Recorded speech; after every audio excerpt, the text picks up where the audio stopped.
انتہائی شکستگی، مایوسی اور اضطرار کے عالم میں میں نے قرآن شریف کھولا تو سورہ صافات نکلی۔ اس کی 182 آیات کا ایک ایک حرف میرے لیے آب حیات کا گھونٹ ثابت ہوا۔ خوف و ہراس کے ماحول میں جب کبھی میں نے اس سورت کو پڑھا، ہر بار تازہ زندگی اور تابندگی پائی۔ کئی ماہ کی لگاتار ہیبت، وحشت اور عصبیت کی تہ میں انجام کار یہ راز کھلا کہ 18-20 برس پہلے ICS کا ایک اوباش افسر یہاں رہا کرتا تھا۔ شادی کا جھانسا دیکھ کر اس نے الہ آباد میں کالج کی ایک طالبہ کو ورغلایا اور خفیہ طور پر اسے اپنے ساتھ کٹک لے آیا۔ شادی اس نے کرنی تھی، نہ کی۔ 7-8 ماہ کے بعد جب وہ ماں بننے کے قریب ہوئی تو ظالم نے اس کا گلا گھونٹ کر مار ڈالا اور لاش کو ڈرائنگ روم کے جنوب مشرقی کونے میں دفن کر دیا۔ اس وقت سے بملا کی نحیف و نزار ماں الہ آباد میں بیٹھی بڑی شدت سے اپنی بیٹی کا انتظار کر رہی تھی۔ اسی طرح سے بملا کماری بھی اس کوشش میں سرگرداں تھی کہ کسی طرح وہ اپنی ماں تک صحیح صورتحال کی خبر پہنچا دے تاکہ وہ اس کربناک عذاب سے اسے نجات دلا دے۔ اس کے علاوہ اس کی اپنی خواہش بھی تھی کہ اس کی ہڈیوں کا ڈھانچہ کھود کر باہر نکالا جائے اور اس کے دھرم کے مطابق اس کا کریا کرم کیا جائے۔ اس عرصے میں قاتل خود مر چکا تھا اور اب بملا کی طرف سے پیغام رسانی کی ہر کوشش کو ناکام کرنے میں سرگرم عمل تھا۔ جس روز بملا کی ماں کو اصلی صورت کی خبر ملی اور بملا کی بوسیدہ لاش کو چتا میں رکھ کر جلا دیا گیا، اس کے بعد 18 سول لائنز کے در و دیوار، سقف و فرش سے آسیب کا سایہ اس طرح اٹھ گیا جیسے آسمان پر چھائے ہوئے بادل یکایک چھٹ جاتے ہیں۔ اس رات نہ مینڈگوں کا ٹرانا بند ہوا، نہ جھینگروں کی آواز خاموش ہوئی، نہ پیپل سے لٹکتی ہوئی چمگادڑوں کا شور کم ہوا۔ صبح 3 بجے کے قریب اچانک فضا میں لا الہ الا اللہ کی بے حد خوشلحان صدا سنائی تھی۔ ایسے محسوس ہوتا تھا کہ یہ آواز مشرق کے افق سے ابھرتی ہے، 18 سول لائنز کے اوپر قوس بناتی ہوئی گزرتی ہے اور مغرب کے افق کو جا کر چھوتی ہے۔ 3 بار ایسا ہی ہوا اور اس کے بعد اس مکان پر امن اور سکون کا طبعی دور دورہ اثر نوبحال ہو گیا۔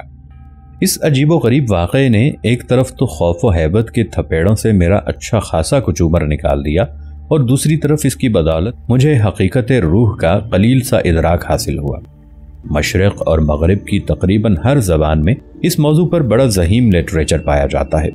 ہر زمانے میں اس پر تائید و تردید، انکار و اقرار، توثیق و تنسیخ، تفتیش و تحقیق کے شدید بحث و مباحثے جاری ہیں۔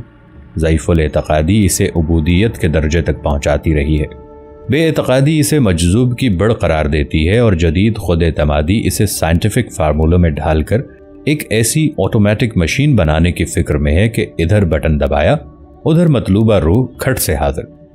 انگریزی میں اس علم پر سب سے مستند کتاب جو میری نظر سے گزری ہے وہ فریڈرک W.H. مائرز کی تصنیف human personality and its survival of bodily death, یعنی انسانی شخصیت اور جسمانی موت کے بعد اس کی بقا۔ یہ کتاب 1903 میں شائع ہوئی تھی۔ 1360 صفحات کی اس کتاب میں سینکڑوں پراسرار واقعات، حادثات، تجربات اور آثار و شواہد کا منطقی اور سائنسی تجزیہ کرنے کے بعد یہ نتیجہ اخذ کیا گیا ہے کہ جسمانی موت کے بعد انسان کی شخصیت کا وہ عنصر باقی رہتا ہے جسے اسپرٹ کہتے ہیں۔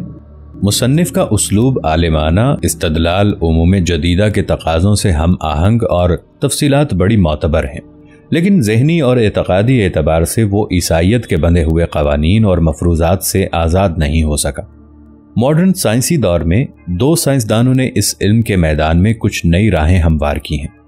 سر ولیم کروکس پہلے سائنسدان تھے جنہوں نے مادی دنیا پر مافوق الفطرت روحانی اثر کا سائنٹیفک مطالعہ اور تجزیہ کیا۔ سر اولیور کی کتاب ریمنڈ اس سلسلے کی اہم کڑی ہے۔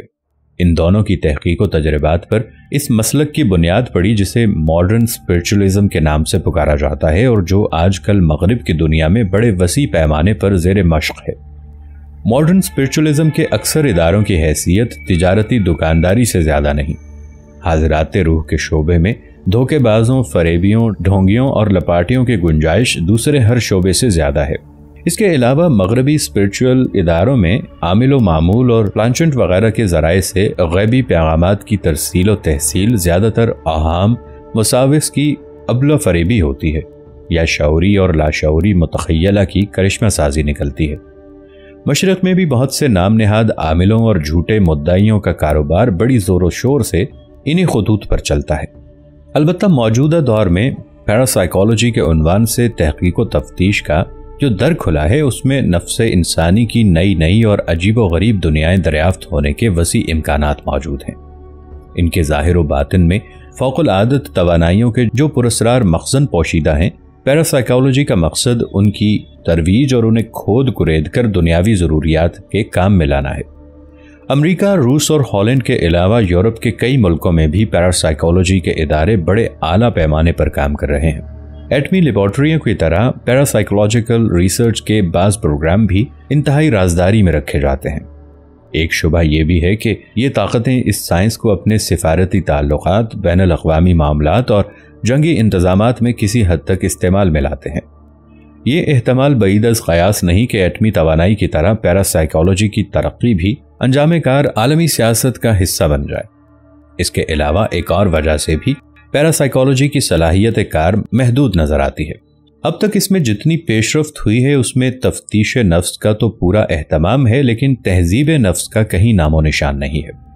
انسان مشرق میں ہو یا مغرب میں، امیر ہو یا غریب، کالا ہو یا گورا، ترقی یافتہ ہو یا غیر ترقی یافتہ، دیندار ہو یا بے دین، ان کے نفس کے لیے صرف 3 حالتیں ہی مقدر ہیں: نفس مطمئنہ، نفس لوامہ اور نفس امارہ۔ پیراسائیکالوجی زیادہ تر مادی مقاصد کے زیر نگیں رہی تو بلا شبہ یہ ترقی معکوس ثابت ہوگی، کیونکہ اس صورت میں روحانیت کی بنیاد پر آگے بڑھنے کی بجائے یہ جدید سائنس نفس امارہ کے کولو کا بیل بن جائے گی، جو آنکھوں پر کھوپڑے چڑھائے ایک تنگ دائرے میں بار بار چکر کاٹنے پر مجبور ہوتا ہے۔ اس ڈگر پر چل کر پیراسائیکالوجی کی ترقی کا انتہائی کمال وہ استدراج کی اس منزل تک رسائی حاصل کر لے جہاں پر جوگی، کاہن، ساحر دوسرے کئی راستوں سے آتے رہتے ہیں۔ مغربی اسپرچولزم کی تان زیادہ تر مادہ پرستی پر ٹوٹتی ہے۔ مشرق کی چند اقوام میں روح کا تصور سفلیات میں مقید ہے یا اواگون کے چکر میں سرگرداں ہے۔ اس علم کی علوی صفات صرف اسلامی روایات میں موجود ہیں۔ علامہ حافظ ابن قیم کا رسالہ کتاب الروح اس سلسلے کی ایک نہایت مستند دستاویز ہے۔ اس میں حقیقت روح کے ہر پہلو کا قرآن اور حدیث کی روشنی میں جائزہ لے کر بہت سے علماء سلف کے اقوال و احوال پر سیر حاصل تبصرہ کیا ہے۔ اس علم پر یہ کتاب ایک اہم سنگ میل کی حیثیت رکھتی ہے۔ عالم اسلام کے بہت سے بزرگان دین اور اولیاء کرام کے حالات اور ملفوظات میں بھی روح کے اتصال، انفصال اور امتصال کے واقعات اور شواہد تواتر کی حد تک پائے جاتے ہیں۔ راہ سلوک میں سلسلہ اویسیہ ایک ناقابل تردید حقیقت ہے۔ اسلامی تصوف میں کشف ارواح اور کشف قبور بھی ایک باقاعدہ فن کا درجہ رکھتے ہیں، لیکن ان تمام علوم و فنون، تجربات و تصرفات، مشاہدات و نظریات، عملیات و تصورات کے باوجود حقیقت روح کے بارے میں سارے علم، سارے وجدان، سارے عرفان اور سارے ایمان کی آخری حد یہی ہے کہ وَيَسْأَلُونَكَ عَنِ الرُّوحِ قُلِ الرُّوحُ مِنْ أَمْرِ رَبِّي وَمَا أُوتِيتُم مِّنَ الْعِلْمِ إِلَّا قَلِيلًا۔ اور لوگ آپ سے روح کے متعلق سوال کرتے ہیں، کہہ دیں کہ روح میرے پروردگار کے امر سے ہے اور نہیں دیے گئے ہو تم علم سے مگر تھوڑا۔